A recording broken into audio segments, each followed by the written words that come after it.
I'm meteorologist Caitlin McGrath, and we are tracking Idalia, which officially made landfall at 7:45 this morning in the Big Bend of Florida as a Category 3 hurricane with maximum sustained winds of 125 miles per hour. But the threats are ongoing as we head throughout the rest of the day today as Idalia continues to track off to the north and east. The storm working its way into Georgia by this afternoon, maintaining that Category 2 strength, really speaks to how powerful this storm is, considering it's going to interact with land for so long and still be such a powerful storm moving into Georgia, moving up the east coast into parts of Charleston overnight and early Thursday morning, weakening from a hurricane into a tropical storm, but still bringing that torrential tropical flooding, hurricane and tropical storm force winds, in addition to significant storm surge all the way up the coast of the Carolinas. By Thursday afternoon, the storm shifting out to sea, moving closer to Bermuda as we head toward the holiday weekend. This will continue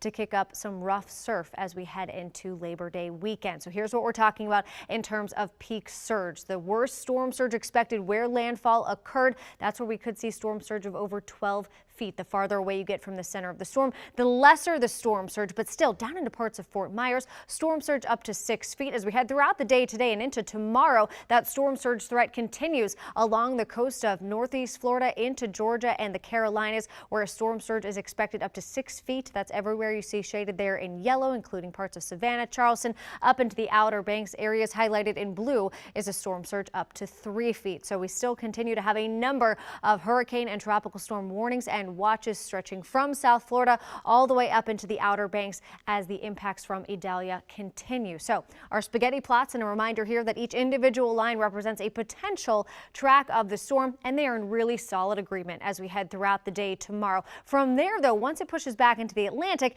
there is a little bit more uncertainty. We'll have to watch whether the storm can hook off to the north and east or whether it makes a closer call down toward Bermuda. Again, that impact would be closer to Monday. We're continuing to keep an eye on Hurricane Franklin as well. The strongest part of this storm is behind us. Still a very large Category 2 hurricane with sustained winds of 110 miles per hour. The storm expected to weaken as it pushes off to the north and east, right around 10 to 15 miles per hour, passing just to the north of Bermuda throughout the day today, eventually hooking off to the north once it gets past St. John's Island as we look ahead toward early next week. But this is a really big storm, so it's continuing to kick up some really rough surf for all of our local beaches from Long Island down into the coast of Florida, where of course we also have the impacts from Idalia. Everyone has a high rip current risk as we head throughout the day today and tomorrow. Waves actually going to be even bigger as we look ahead toward your Thursday forecast. So a reminder, a rip current is when you get that really narrow current